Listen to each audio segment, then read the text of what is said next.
نحمدہ ونصلی علی رسولہ الکریم اما بعد فاعوذ باللہ من الشیطان الرجیم بسم اللہ الرحمن الرحیم۔ محترم سامعین کرام، آج کا دن فقط ایک تقویمی نشان نہیں، یہ ایک فکری بیداری، قومی شعور اور ایمانی جذبات کا مظہر ہے۔ یہ دن ہمیں یاد دلاتا ہے ان لمحات کی جب امید کی کوکھ سے آزادی نے جنم لیا اور غلامی کی تاریک رات کو سورج کی کرنوں نے چاک کیا۔ یوم آزادی یعنی وہ دن جب ملت اسلامیہ برصغیر نے اپنے خون جگر سے ایک نئی تاریخ رقم کی۔ یہ دن ہے تجدید عہد کا، احیاء فکر کا اور تجلیل شہداء کا۔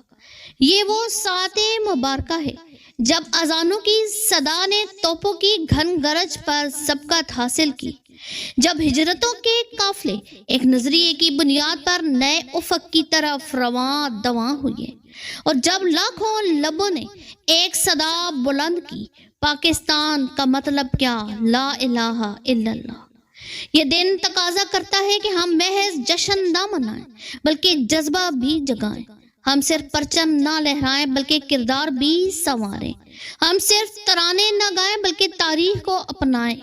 آئیے اس عظیم موقع پر ہم سب سجدہ شکر بجا لاتے ہیں اس رب کائنات کے حضور جس نے ہمیں قوموں کی بھیڑ میں ایک الگ پہچان عطا فرمائی اور ہمیں پاکستان جیسی نعمت عظمیٰ سے سرفراز فرمایا۔